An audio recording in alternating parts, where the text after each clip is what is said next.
সিলসিলার যত আলেম উলামা রয়েছে যদি একমত থাকে, যদি সবাই একবার মিলেমিশে চলে, তাহলে দেখা যাবে পশ্চিম বাংলার জমিনে আবারও সিলসিলায় মুজাদ্দিদে জামানের খুঁটিটা মজবুতি হবে।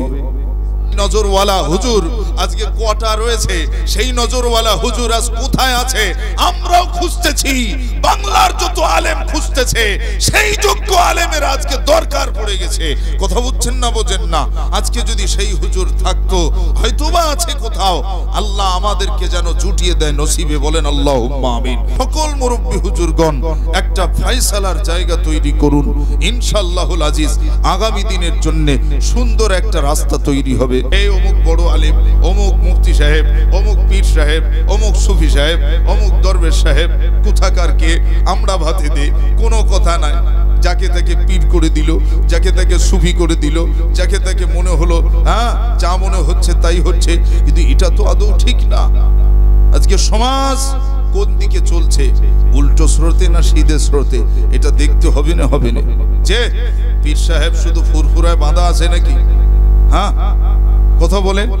দাদা পীর কেবলা নিজে ওয়াজ করে গেছেন, বসিরহাট হুজুর কেবলা তিনারা ওয়াজ করেছেন, আল্লামা নেসারউদ্দিন সাহেব, জি আমার উস্তাদ আল্লামা আব্দুল জলিল সাহেব রহমাতুল্লাহ আলাইহি হুজুরগণ, তেনারা সবাই বলতেন বাবা যে আলেম যদি হাক্কানি হয়, জি গরিবের ঘরেও আল্লাহর ওলি হতে পারে। হ্যাঁ মদখোরের বেটাও আল্লাহর ওলি হতে পারে, সুদখোরের বেটাও আল্লাহর ওলি হতে পারে। পারে না? পারে না? হিদায়াত করনেওয়ালা তো তিনি। হ্যাঁ না আল্লাহর ওলি এক জায়গায় রয়েছে, না ওখানেই ছাড়া আর আল্লাহর ওলি হবে না, এরকম কোন ব্যাপার আছে? তা তো না। আল্লাহর ওলি তারা কারা? যাদের মধ্যে আল্লাহর ভয় রয়েছে, রাসূলুল্লাহর প্রেম মোহাব্বত রয়েছে। তবে হ্যাঁ গতানুগতিক পীর সাহেব, আজকের কিছু জন্মানো নতুন করে পীর সাহেব যারা হচ্ছে, আমার নজরে যেটা মনে হলো, যারা প্রকৃত আল্লাহর ওলি হবে তাদের আখলাক ও চরিত্র এমন হবে, তারা কখনো এরকম লাইভে, কখনো মোবাইলের সামনে, কখনো মিডিয়ার সামনে এসে বলবে না যে আমি পীর সাহেব, আমাকে পীর বলো। কেউ পীর বলে দিচ্ছে আর সে পীর সাহেব হাসতেছে, আমার বাবা, আমার দিলটা ফুলে উঠতেছে। এটা পীরের লক্ষণ না, এটা বরং আহামকি ছাড়া, মূর্খামি ছাড়া আর কিছু না। যদি পীর সাহেব হতো, নিঃসন্দেহে নবী পাকের হাদিস ছিল একটা, আমার রাসূলুল্লাহর কথা ছিল, যারা সামনে ওপেন, যারা সামনাসামনি সম্মান দেবে বা নিজেকে নিজের গুণগান গাবে সামনাসামনি, তাকে তোমরা ধমক দাও, তাকে ধমকাও, তাকে এমন কি তার আঘাতও করতে বলা হয়েছে। কিন্তু আজ সেই পীর সাহেব যাকে তাকে বলে দেয়া হচ্ছে যে অমুক পীর সাহেব, আর তিনি মুচকে মুচকে হাসতেছে, কি খুশি মনে মনে। এটা তো ঠিক না, এটা তো ঠিক না। কটা পীর দেখেছেন আপনি? কটা পীর দেখেছেন আপনি? আমি বলছি না, আজকে যদি আমার ওস্তাদ হুজুর আল্লামা আব্দুল জলিল সাহেব রহমাতুল্লাহ আলাইহি যদি বেঁচে থাকতেন, তো এই যত পীর সাহেব যা ছিল আগাছা কুগাছা পীর, এসব বুঝিয়ে দিত যে কেটা পীর সাহেব আর কেটা কি। কথা বুঝছেন না? যদি থাকতেন বেঁচে বুঝে যেতেন। তিনি ফুরফুরা শরীফে আমার দেখা হুজুর কেবলাদের সঙ্গে নিয়ে একটা ঘরের মধ্যে কত কথা আমার হুজুর কেবলা তিনি বলতেন, ডাঁটছে, একদম সোজাসুজি কথা হতো যে না এভাবে থাকলে হবে না, মিলেমিশে থাকতে হবে। বলছে আমি ফুরফুরায় যাব না, জুতো সেলাই করে খাবো। ও বলছে ওরা বাতিল, ওদের আমরা লোব না। কেউ বলছে যে আমি পীর সাহেব, কেউ বলছে অমুক পীর সাহেব, কেউ বলছে অমুক সুফি সাহেব। আর পীর সুফি তো অনেক দূরে থাক, এর মধ্যে মিল মোহাব্বতটা কোথায় সেটাই আগে দেখবি। মানুষ আজ কোন দিকে যাবে দ্বিধা দ্বন্দ্বের মধ্যে রয়েছে। কোন পথে হাঁটবে মুসলমানের ছেলেরাও আজকে কোন দিকে যাবে, তারা নিজেরাও আজকে দ্বন্দ্বের মধ্যে পড়ে যাচ্ছে। আজকে যদি গোটা পশ্চিম বাংলার জমিনে মুজাদ্দিদে জামানের সিলসিলার যারা, এই সিলসিলার যত আলেম উলামা রয়েছে যদি একমত থাকে, যদি সবাই একবার মিলেমিশে চলে, তাহলে দেখা যাবে পশ্চিম বাংলার জমিনে আবারও সিলসিলায় মুজাদ্দিদে জামানের খুঁটিটা মজবুতি হবে। পাড়ার ইমাম থেকে শুরু করে, মুসল্লি থেকে শুরু করে, পাড়ার ইমাম থেকে শুরু করে মুসল্লি থেকে শুরু করে ও সোনার চাঁদ সবার মধ্যে একটা আনন্দ জন্মাবে। সবাই আমরা একমত। যদি আমরা মুফতির ফতোয়া লই, কোন মুফতির ফতোয়া নেবে? সেটা মুজাদ্দিদে জামান দাদা পীর কেবলার রহমাতুল্লাহ আলাইহি হুজুরের খানদান এ বাংলার জমিনের যত উলামা আছে সমস্ত উলামা মিলে যদি একটা ফতোয়া বোর্ড যা করা আছে সেদিকে সকলে যদি নির্ধারিত করে দেওয়া হয়, যাও যাও অমুক জায়গার ফতোয়াটা গ্রান্টেড, অমুক জায়গা থেকে মাসলা মাসাইল নেওয়া হবে, তাহলে বাংলার মানুষ একটা দিশা পাবে। এ মুফতি সাহেব দিচ্ছে একরকম ফতোয়া, ও মুফতি সাহেব দিচ্ছে আর এক রকম ফতোয়া, ও মুফতি সাহেব টাকা নিয়ে ফতোয়া দিয়ে দিল যাও তোমার বিবি তালাক হয়নি, আর ওই মুফতি সাহেব ফতোয়া দিল তালাক হয়ে গিয়েছে। কোন দিকে যাবে মুসলমানের ছেলেরা? যদি আজকে একটা মুফতির বোর্ড থাকতো, মুজাদ্দিদে জামান দাদা পীর কেবলা রহমাতুল্লাহ আলাইহির মতাদর্শের উপরে এ বাংলার মানুষ নিঃসন্দেহে একটা সুন্দর মাসলা পেত, কোনো দ্বন্দ্বের জায়গা থাকতো না। কথা ঠিক না ভুল? আজকে আমরা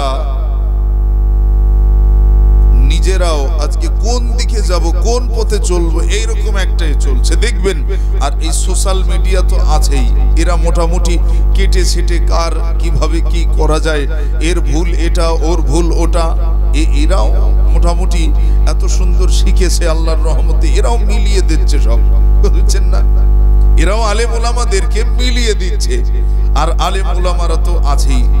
আরে ইসলাম কিভাবে আমাদের মাঝে তার ভিতটাকে আরো শক্ত হবে কি করে, মানুষ কিভাবে পরিবর্তন হবে, মানুষ কিভাবে ভালো হবে, এই পাড়ার মানুষরা আজকে কি কি তাদের দরকার আছে, কি করলে তারা উপকৃত হবে, এই নিয়ে ওয়াজ নসিহত আজকে হচ্ছে না।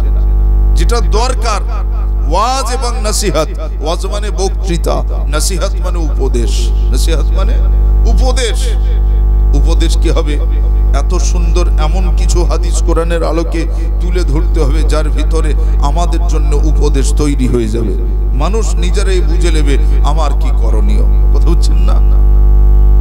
আল্লাহ নবী সাহাবী হযরত আলী রাদিয়াল্লাহু তাআলা আনহু হুজুর এক তারিখে তিনি স্বপ্ন দেখছেন। তিনি স্বপ্ন দেখলেন একজন ব্যক্তি তিনাকে ডাক দিলেন, আসুন আসুন। এমন করে তিনি সেই পথে চললেন। হেঁটে হেঁটে যাওয়ার পরে তিনি লক্ষ্য করে দেখলেন একটা সুন্দর দরওয়াজা। ওই সুন্দর দরওয়াজার সামনে দাঁড়াবা মাত্র ওই সুন্দর দরওয়াজার ভিতরে প্রবেশ করলেন। ওই দরজার ভিতরে হযরত আলী রাদিয়াল্লাহু তাআলা আনহু তিনি যাওয়ার পরে তিনি আর এমন করে ওই দরজার ভিতরে যাওয়ার পরে আর দ্বিতীয়বার আর যাওয়ার নাম করছেন না। তিনি বেরিয়ে এসে বললেন আর ভিতরে যাব না। হুজুর চলে আসলেন, ঘুমটা ভেঙে গিয়েছে।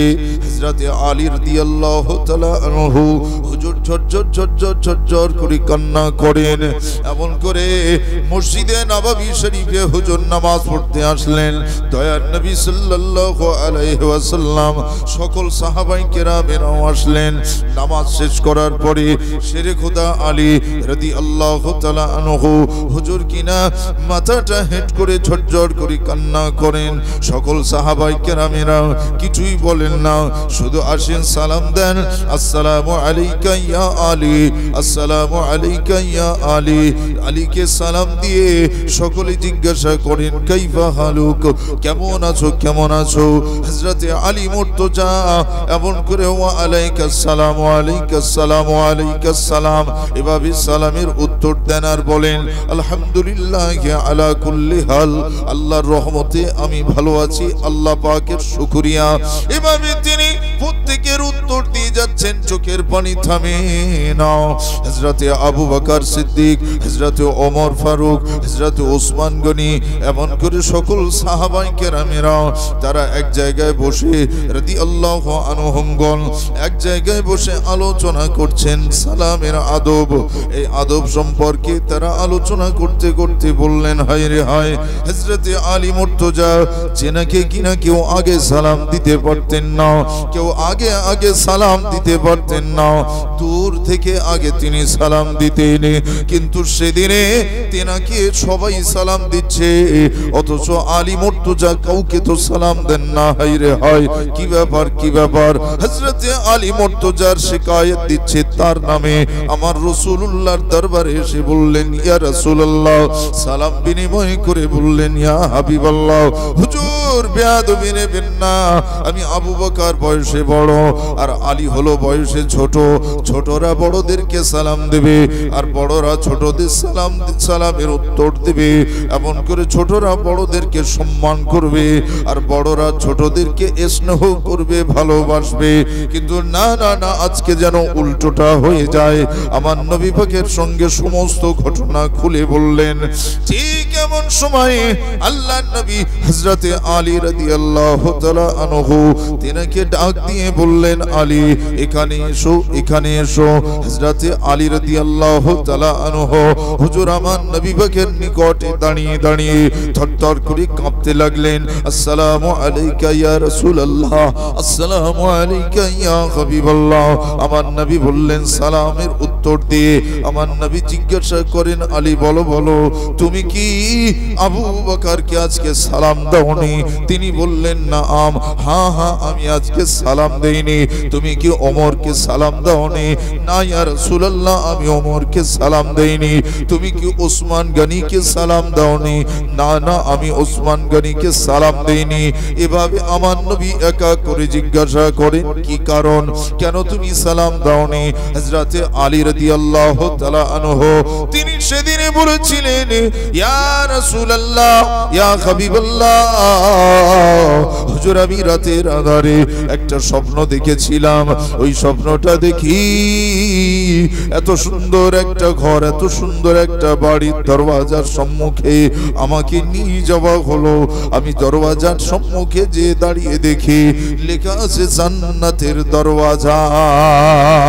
আমি স্বপ্নের মাঝে জান্নাতের দরওয়াজা দেখলাম, আনন্দ পেলাম, আমি বড় খুশি হলাম। ইয়া রাসূলুল্লাহ, হুজুর আমি জান্নাতের দরওয়াজা দেখার পর জান্নাতের দরওয়াজা আমার জন্য খুলে দেয়া হলো।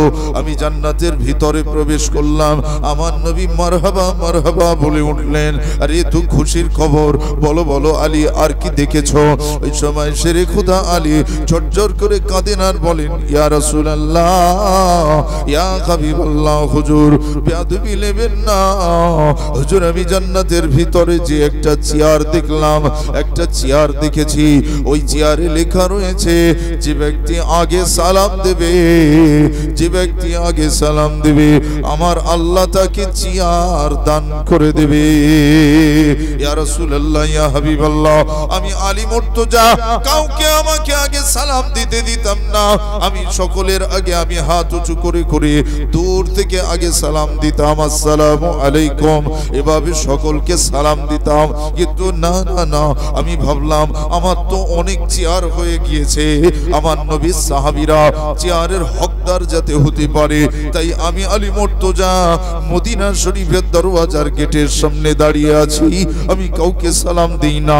যারা যারা আমাকে সালাম দিয়েছে তারা তারা জান্নাতের চেয়ারের হকদার বনে গিয়েছে। ইয়া রাসূলুল্লাহ, ইয়া হাবিবাল্লাহ, এটা কি আমার বেয়াদবি হলো? এটা কি আমার বেয়াদবি? আমার নবী বললেন, খুব সুন্দর হয়েছে, আলহামদুলিল্লাহ, তবে এটা সব সময় না। সবাইকে সালাম দেওয়ার সুযোগ দিতে হবে, আবার নিজেও সালাম দিতে হবে। কথা বুঝলেন না? যে ব্যক্তি চার চাকায় যাচ্ছে, সালাম দেওয়ার আদব হলো সে যদি চার চাকায় যায় স্পিডে যাবে, তাহলে চার চাকায় স্পিডে যাচ্ছে, তার থেকে স্লো যায় কারা? তার থেকে স্লো যায় বাইকওয়ালা।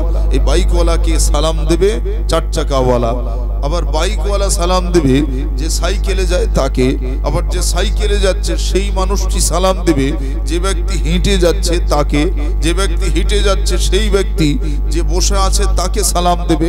এটা হলো আদব। এটা কি বললাম? আদব। কথা বুঝলেন না? আজকের আমরা সেই সালাম থেকে কত দূরে আছি বলেন তো? সালাম মানুষের সমস্ত হিংসা বিদ্বেষকে দূরে সরিয়ে দেয়। জোরে বলে সুবহানাল্লাহ। আর একটু জোরে হবে না? নারে তাকবীর। শোনা, আপনারা আমার কথা বুঝতে পারছেন? আপনারা বুঝতে অসুবিধা হচ্ছে না তো? জি আমার বাপেরা ভাইরা, আমি গল্প করতে আসি না, চেষ্টা করি অন্তত দুটো কথা এমন কিছু বলি যা জীবনে যেন আমালের হয়। বলেন ইনশাআল্লাহ। একটু দরুদ শরীফ আল্লাহুম্মা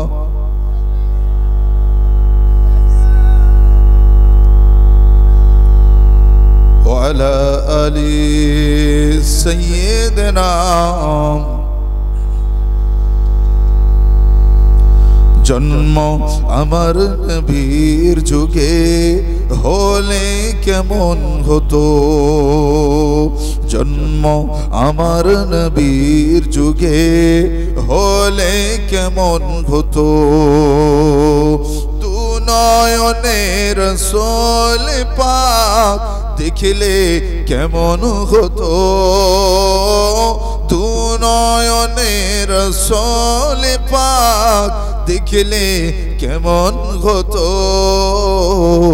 জন্ম আমার নবীর যুগে হলে কেমন হতো। আল্লাহুম্মা সাল্লি আলা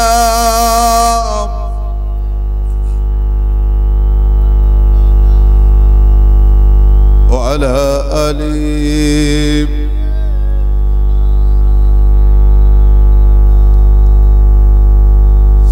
আসতো ভেসে হজরতে বেলালের মধুর আযান, যে আজানে ছিল এমন প্রেম মুগ্ধ রহমান। জোরে হবে না সুবহানাল্লাহ, একটু জোরে হবে না সুবহানাল্লাহ। আসতো ভেসে হজরতে বেলালের মধুর আযান, যে আজানে ছিল এমন প্রেম মুগ্ধ রহমান। দয়ার নবীর পিছে নামাজ পড়লে কেমন হতো, দয়ার নবীর পিছে নামাজ পড়লে কেমন হতো। আর দু নয়নে রাসূল পাক দেখলে কেমন হতো। জন্ম আমার নবীর যুগে হলে কেমন হতো। আল্লাহুম্মা সাল্লি আলা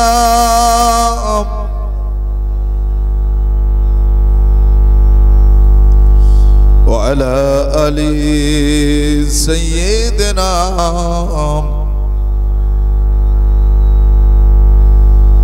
তিনি কত আলোচনায় থাকতাম আমি অধম, তিনি কত আলোচনায় থাকতাম আমি অধম। সামনে রাসূল পাক হতো, পাশে সাহাবীগণ। জোরে হবে না সুবহানাল্লাহ, একটু জোরে হবে না সুবহানাল্লাহ। আমার নবীজি যদি ওয়াজ করতেন আর আমরা যদি বসে থাকতাম, আমাদের পাশে সাহাবীরা থাকলে সৌভাগ্যটা ভালো হতো না খারাপ? তিনি কত আলোচনায় থাকতাম আমি অধম, সামনে রাসূল পাক হতো, পাশে সাহাবীগণ। আবু বকর ওমর ওসমান আলী বন্ধু কেমন হতো। সুবহানাল্লাহ। আবু বকর ওমর ওসমান আলী দোস্ত কেমন হতো। আর দু নয়নে রাসূল পাক দেখলে কেমন হতো। জন্ম আমার নবীর যুগে হলে কেমন হতো। আল্লাহুম্মা সাল্লি আলা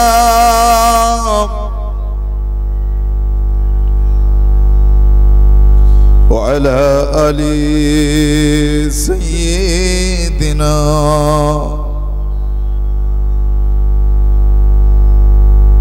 হাজিরানে মাজলিস, আল্লাহ নবী বিশ্ব নবী নূরে নবী সোনার নবী বলেন এমন একটা সময় এসে যাবে যে সময় দাজ্জালের ফিতনা দুনিয়ার জমিনে বৃষ্টির ন্যায় ঝরঝর করে পড়বে। ফিতনা ফাসাদ বেড়ে যাবে, হাসাদ বেড়ে যাবে, হিংসা বেড়ে যাবে, ফিতনা বেড়ে যাবে, বিপদ বেড়ে যাবে। ও সোনার চাঁদ মানিক আমার, আজকের সমাজের দিকে তাকিয়ে দেখেন আজ নিজেদের মধ্যে হিংসা আর অহংকার বেশি না কম? যেদিন অভাব ছিল সংসারে, মাইলো জবের আটা ভুট্টা খেয়েছে, কথা বুঝলেন না? ফ্যান খেয়েছে, ফ্যান আলু ছানা তাও লবণ জুটতো না, আনলি না পাশের বাড়ি থেকে ঝাল চেয়ে আনতে হতো। হ্যাঁ, একটু কাঁচা ঝাল দেবে আবু, একটু লবণ দেবে, একটু লবণ দেবে, এই যে চেয়ে আনতে হতো। ততদিনে আল্লাহর জিকির ছিল, আল্লাহর ফিকির ছিল, নামাজ কালাম ছিল, তাসবিহ তাহলিল ছিল, মা বোনদের ভিতর পর্দা ছিল, কথা হচ্ছেন না? ভাইদের মধ্যে কথা বলার মধ্যে একটা আদব ছিল। ওখানে বড় আব্বা আছে, ওখানে যাব না, মাথা খারাপ, গেলি মারবে। ওখানে মেজো আব্বা আছে, যাব না, মাথা খারাপ, গেলে বকবে। ওখানে সেজো আব্বা আছে, এই খৈনি খাচ্ছিস খা, এই সেজো আব্বার সাথে বলে দেবো। ও আর জীবনে খেত না, ও আর জীবনে আর হাত দিত না, কথা ঠিক না ভুল? এখন বাপ বেটা সব এক জায়গায় বসে বলতে, কচি একটু শ্বাস দিন দেখি, কথা ঠিক না ভুল বলছি গো? কচি একটু শ্বাস, কচি সেজে দিচ্ছে, বাপ খাচ্ছে। কি সুন্দর আদব! আদবে ঈমান বেয়াদবে শয়তান, আদবে ঈমান বেয়াদবে শয়তান। আজ বেয়াদব বেড়ে গেছে, আদবওয়ালা মানুষের সংখ্যা কমে গেছে। আলেম ওলামাদের দেখলে আগে মানুষ একটা ভয় ভয় করত, এই মৌলী সাহেব আসতেছে, এই হুজুর আসতেছে, এই আমাদের সেই অমুক হুজুর আসছে, খুব রাগী গো, ও হুজুর খুব রাগী, একটু উল্টো পাল্টা করা যাবে না। সিকিন নুকো বিড়ি সেই 10 হাত দূরে ফেলে দিয়েছে, যাতে কাছে আসলেও যেন হুজুর না টের পায়। কথা ঠিক না ভুল? আর এখন সিগারেট হাতে করে লে বলতে, হুজুর কি হেস বলো। কখনো কখনো সিগারেট টানতেছে আবার, এরকম হচ্ছে না, হয় না? কথা বলেন, হচ্ছে না হয় না? তাহলে আদব আছে বলে মনে হচ্ছে বেয়াদবের বদনসিব, আদবওয়ালা সদনসিব। আল্লাহ পাক আদবওয়ালা মানুষ হওয়ার তৌফিক দান করেন, বলেন সকল আল্লাহুম্মা আমিন।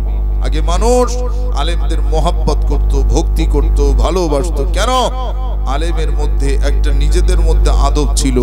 একটা জলসায় যদি 2টো আলেম আসতো, 3টে আলেম আসতো, তো 3জন আলেমই সেই জলসায় থাকতো, 3জনাই স্টেজে বসে থাকতো, একসঙ্গে সবাই দোয়া করে বাড়ি যেত, কথা হানা বলেন? আর এখন এ হুজুর আসে, ও হুজুর বলে আমার টাইম হয়ে গেছে, নেমে যাবে, অমুক হুজুর নিয়ে এসো, আমি আর দাঁড়াচ্ছি না, নেমে যাচ্ছি। হচ্ছে না হয় না? হ্যাঁ, আর সে হুজুর এলো, বলছে ওই হুজুর আছে, জলসা করবে না আর যেন আমাকে বলবে না, এরকম হচ্ছে না হয় না? তাহলে এই যে আলেম ওলামাদের মধ্যে অন্তর্দ্বন্দ্ব, এটা আদৌ কি ঠিক না ভুল, সেটা সভ্য সমাজ ভাসবে। আমি অধম গুনাহগার, আমার অন্তত মতামত, ক্ষুদ্র মতে আমি বলেছি এটাই, যে আজকের যদি আলেম সমাজ গোটা বাংলা ব্যাপী, বাংলা ও আসাম, আজকে যদি প্রত্যেক আলেম ওলামা একটা রশিতে যদি রুজ্জুটা শক্ত করে ধরে, আশা করব সমাজকে শোধরাতে 1 সেকেন্ডও লাগবে না। এ কথা ঠিক না ভুল বলছি? ইমাম, আলেম, হাফেজ সকলে যদি এক কাতার বন্দী থাকে, ইমাম সাহেবের কথা হবে, এই হারামখোরের বাড়ি খাবো না, আলেমের কথা হবে, হারামখোরের বাড়ি যাব না। ওই আলেমের নীতি থাকবে, ওই গ্রামের ইমাম শেষ কথা বলবে। ইমাম সাহেবকে ফোন দিতে বলো, ইমামকে জিজ্ঞেস করবে আমার খানা খাবার জায়গা, আমার উঠা বসার জায়গাটা হালাল না হারাম। ইমাম যদি বলে দেয় ওই বাড়ি প্রতি বছর খায় লোকটা সুদখোর, তারপরেও সব হুজুর এসে হামাগুড়িতে বসে খায়, যে হুজুর এটা যদি ইমাম যদি সত্য কথা বলে দেয়, হুজুর যদি তার উপরে একদম দণ্ডায়মান থাকে যে না আমি ওই বাড়ি খাবো না, সে লোক রাগ করুক, চটুক, ফাটুক, ও লোক নিজের থেকে বদলাতে বাধ্য হবে যে না সমস্ত হুজুরের মত এক রয়েছে। কথা বুঝছেন না? আজকে এ হুজুর খাবে না, ও হুজুর আছে, ও হুজুর খাবে না, ও হুজুর আছে। আজকের হুজুরদেরও টাকা দিলি পাওয়া যায়। তাহলে আজকের আমাদের সমাজে আমরা এক শ্রেণীর আলেমদের দ্বারাই আজ সমাজটা ধ্বংস হচ্ছে না, হয়নি? এর জন্য দায় এক শ্রেণীর আলেম। এজন্য নবী বলেছেন এক শ্রেণীর আলেমরাই তারা যাবে আগে জাহান্নামে। কেননা তারা নীতিভ্রষ্ট। কি ভ্রষ্ট? এলেম আছে, তারা সব বড় যোগ্য আলেম, জুব্বা পরবে, টুপি পরবে, দাড়ি আছে, সব আছে, বুঝলেন না? অথচ যত ভাবলাম, যত মহব্বত ভালোবাসা দেখবেন, একটু বড় লোক আছে তার সাথে মহব্বত, গরিব মানুষ ঠিক আছে আর কি কোন রকমে, হুজুর ভালো, ভালো, আর বড় লোক হলে হাতটা শক্ত করে ধরতেছে, আরে তুমি আমার দোস্ত, তুমি বন্ধু, বুঝলেন না? ও হারামখোর না হালালখোর, ও চেনার মতো চোখও নেই, বোঝার মতো নজরও নেই। আমরা শুনেছি হুজুরদের মুখে যে ছোট হুজুর পীর কেবলা রহমাতুল্লাহ আলাইহি তিনি যখন টাকা নিতেন, একটা হাতে আর একটা হাতে টাকা আলাদা হয়ে যেত, মুসাফা হতো, এক হাতের টাকা ডান হাতের টাকা ডান হাতে যেত, আর এক হাত দিয়ে টাকা আসতো তো বাঁ হাতে যেত। জিজ্ঞেস করতো, হুজুর এধারে রাখলেন কেন আর এদিকে রাখলেন কেন?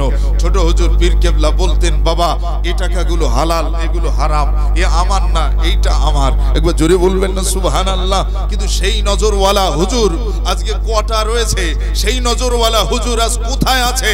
আমরাও খুঁজতেছি, বাংলার যত আলেম খুঁজতেছে, সেই যোগ্য আলেমের আজকে দরকার পড়ে গেছে। কথা বুঝছেন না, বোঝেন না? আজকে যদি সেই হুজুর থাকতো, হয়তোবা আছে কোথাও, আল্লাহ আমাদেরকে যেন জুটিয়ে দেয় নসিবে, বলেন আল্লাহুম্মা আমিন। তাহলে জানবেন আমরা ঠিক রাস্তা পাবো, বলেন ইনশাআল্লাহ। যে হুজুরদের দরবারে বসলে পড়ে মনের কাছে একটা আলাদা সুন্দর একটা মানে কি বলা যায়, শান্তি তৈরি হতো। তাদের দরবারে বসলে, তাদের কাছে বসলে, হুজুর আমার না, হুজুর এই অসুবিধা হচ্ছে, তাই বাবা আল্লাহর কাছে দোয়া করি, আল্লাহ রহমত করুক। আরে আল্লাহ ওয়ালাদের জবানের দোয়া এত বড় নিয়ামত, মানুষের তকদিরটাও বদলে দেয়। একবার জোরে বলেন সুবহানাল্লাহ। যদি হাক্কানি আলেম হয়, ওই আলেমের নেক দোয়া তার জন্য দুনিয়াতেও এবং আখিরাতেও লাভ হবে। একবার জোরে বলেন সুবহানাল্লাহ। কিন্তু আজকের সেই হাক্কানি আলেমের আজ অভাব হয়ে গেছে, যার জন্য আজ যে যা পারতেছে সে তা বলছে। জবান তো কথা হচ্ছেন না, দুটো ঠোঁট, জবান তো বলতে অসুবিধা হচ্ছে না। এই অমুক বড় আলেম, অমুক মুফতি সাহেব, অমুক পীর সাহেব, অমুক সুফি সাহেব, অমুক দরবেশ সাহেব, কোথাকার কে, আমরা ভাতে দে, কোনো কথা নাই। যাকে তাকে পীর করে দিল, যাকে তাকে সুফি করে দিল, যাকে তাকে মনে হলো হ্যাঁ যা মনে হচ্ছে তাই হচ্ছে, কিন্তু এটা তো আদৌ ঠিক না। আজকে সমাজ কোন দিকে চলছে, উল্টো স্রোতে না সিধে স্রোতে, এটা দেখতে হবে না যে পীর সাহেব শুধু ফুরফুরায় বাঁধা আছে নাকি? হ্যাঁ কথা বলেন। দাদা পীর কেবলা নিজে ওয়াজ করে গেছেন, বসিরহাট হুজুর কেবলা তিনারা ওয়াজ করেছেন, আল্লামা নেসারউদ্দিন সাহেব, জি আমার উস্তাদ আল্লামা আব্দুল জলিল সাহেব রহমাতুল্লাহ আলাইহি, হুজুরগণ তেনারা সবাই বলতেন, বাবা যে আলেম যদি হাক্কানি হয়, জি গরিবের ঘরেও আল্লাহর ওলি হতে পারে। হ্যাঁ মদখোরের বেটাও আল্লাহর ওলি হতে পারে, সুদখোরের বেটাও আল্লাহর ওলি হতে পারে। পারে না? পারে না? হিদায়াত করনেওয়ালা তো তিনি। হ্যাঁ না আল্লাহর ওলি এক জায়গায় রয়েছে, না ওখানেই ছাড়া আর আল্লাহর ওলি হবে না, এরকম কোন ব্যাপার আছে? তা তো না। আল্লাহর ওলি তারা কারা? যাদের মধ্যে আল্লাহর ভয় রয়েছে, রাসূলুল্লাহর প্রেম মোহাব্বত রয়েছে। তবে হ্যাঁ গতানুগতিক পীর সাহেব, আজকের কিছু জন্মানো নতুন করে পীর সাহেব যারা হচ্ছে, আমার নজরে যেটা মনে হলো, যারা প্রকৃত আল্লাহর ওলি হবে তাদের আখলাক ও চরিত্র এমন হবে, তারা কখনো এরকম লাইভে, কখনো মোবাইলের সামনে, কখনো মিডিয়ার সামনে এসে বলবে না যে আমি পীর সাহেব, আমাকে পীর বলো। কেউ পীর বলে দিচ্ছে আর সে পীর সাহেব হাসতেছে, আমার বাবা, আমার দিলটা ফুলে উঠতেছে। এটা পীরের লক্ষণ না, এটা বরং আহামকি ছাড়া, মূর্খামি ছাড়া আর কিছু না। যদি পীর সাহেব হতো, নিঃসন্দেহে নবী পাকের হাদিস ছিল একটা, আমার রাসূলুল্লাহর কথা ছিল, যারা সামনে ওপেন, যারা সামনাসামনি সম্মান দেবে বা নিজেকে নিজের গুণগান গাবে সামনাসামনি, তাকে তোমরা ধমক দাও, তাকে ধমকাও, তাকে এমন কি তার আঘাতও করতে বলা হয়েছে। কিন্তু আজ সেই পীর সাহেব যাকে তাকে বলে দেয়া হচ্ছে যে অমুক পীর সাহেব, আর তিনি মুচকে মুচকে হাসতেছে, কি খুশি মনে মনে। এটা তো ঠিক না, এটা তো ঠিক না। কটা পীর দেখেছেন আপনি? কটা পীর দেখেছেন আপনি? আমি বলছি না আজকে যদি আমার ওস্তাদ হুজুর আল্লামা আব্দুল জলিল সাহেব রহমাতুল্লাহ আলাইহি যদি বেঁচে থাকতেন, তো এই যত পীর সাহেব যা ছিল আগাছা কুগাছা পীর, এসব বুঝিয়ে দিত যে কেটা পীর সাহেব আর কেটা কি। কথা বুঝছেন না? যদি থাকতেন বেঁচে বুঝে যেতেন।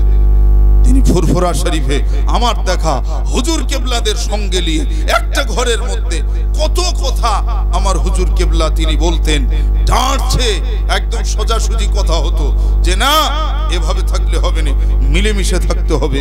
এমনকি এ ভাঙড়ের জমিনেও যত আলেম ওলামা আছে, ভাঙড়ের জমিনে যত মুরব্বী আছে আলেম ওলামা, জিজ্ঞেস করে দেখবেন আমার হুজুর কেবলা সমস্ত আলেমদের একটা রশিতে যেমন বেঁধে রাখে, এরকম সব এক রশিতে জোগাড় করে রেখে দিয়েছিলেন। কোনো কথা হবে না, ও ভুল করেছে, সবার সিদ্ধান্ত ওর ভুল স্বীকার করতে হবে। কথা বুঝছেন না? সে আলেম নিজেই দেখতো যে সবাই যখন আমার উপর চাপ দিচ্ছে, হুজুর আমার ভুল হয়ে গেছে, বলতে হতো। কিন্তু আজ এ বলছে আমার ভুল না, ও বলছে আমার ভুল না, আমি ঠিক, আমি বড়, বলছে আমি বড়। আরে আমি বড়, আমি বড়। দাদা পীর কেবলার নীতি কথা মনে পড়ে। আবার দাদা হুজুর পীর কেবলা রহমাতুল্লাহ আলাইহি, মেজো হুজুর পীর কেবলা রহমাতুল্লাহ আলাইহির ব্যাপারে জি এমন করে সেই সময় যত মুফতি সাহেব ছিলেন যারা, তাদের সবার একদিন ডেকেছে, ডেকে বললেন বাবা তোমাদের মধ্যে কে বড় মুফতি? বাবা কে বড় মুফতি? পশ্চিমবঙ্গ, আসাম, বাংলাদেশ, ত্রিপুরা, কথা বুঝলেন না?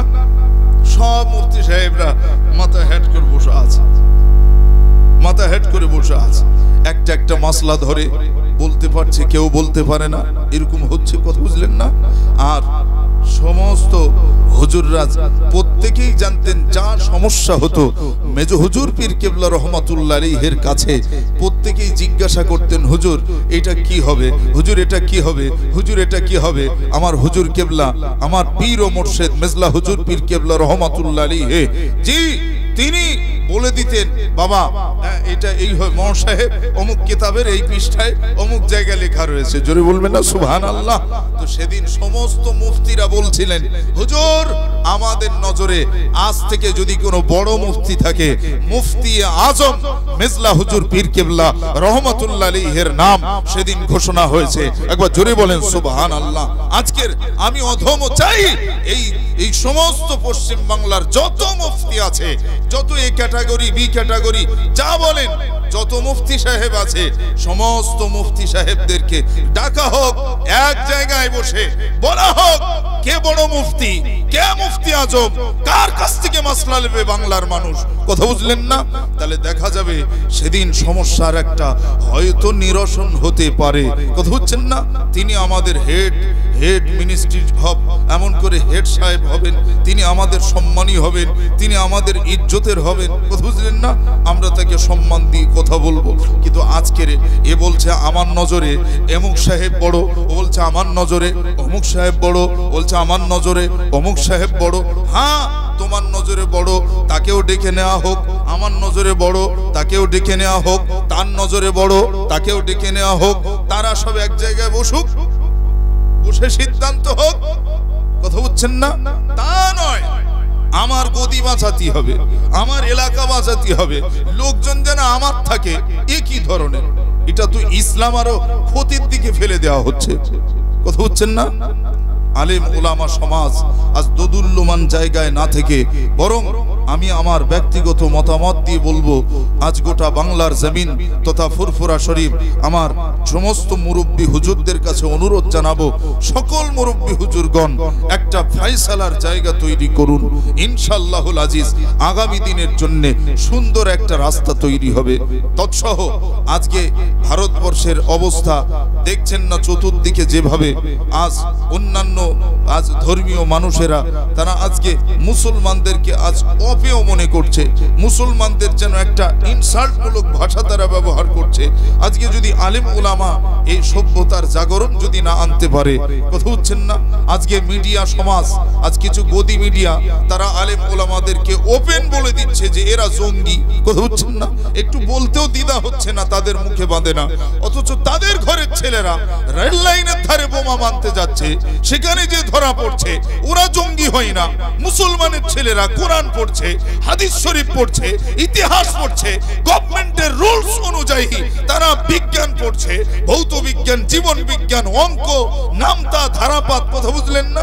তারা সরকারের পাঠ্য বই সহ ধর্মের কিছু কিতাব, যে কিতাব পড়লে আব্বাকে সম্মান দেওয়া হবে, মাকে ইজ্জত দেওয়া হবে, পাড়ায় মিলেমিশে থাকবে, শান্তির সাথে থাকবে, ছোটরা ছোটদের স্নেহ করবে, বড়দের সম্মান জানাবে, এভাবে বয়স্ক মানুষদের তাদের সেবা করবে, পাড়ায় যারা অসুবিধার মধ্যে তাদের সুবিধাটা দেখবে, কথা বুঝছেন না? যারা অসহায় তাদের সাহায্য দেবে, এই সমস্ত সুশিক্ষা দেওয়া হয় মাদ্রাসায়। আর আজকের এক শ্রেণীর ধর্মের ধ্বজা সেজে আজ মুসলমানদেরকে কলঙ্কিত করার লক্ষ্যে তারা চেষ্টা চালাচ্ছে, মাদ্রাসার উপর অ্যাটাক দিচ্ছে।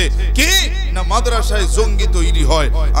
আমি সেই সমস্ত ধর্মীয় মানুষদের কাছে অনুরোধ জানাবো, আপনারা নিজেরা একটু পড়াশোনা করুন, সমস্ত ধর্মের কিতাবগুলো আপনারা পড়ুন। নিঃসন্দেহে আপনি একজন ধর্মীয় মানুষ হিসাবে চিহ্নিত হবেন, আপনি একজন ধার্মিক হিসাবে চিহ্নিত হবেন। কে কোথা থেকে এসে বলে যাচ্ছে যে এদেশ আমার, এদেশ ওদের না, এদেশ আমার, এদেশ ওদের না।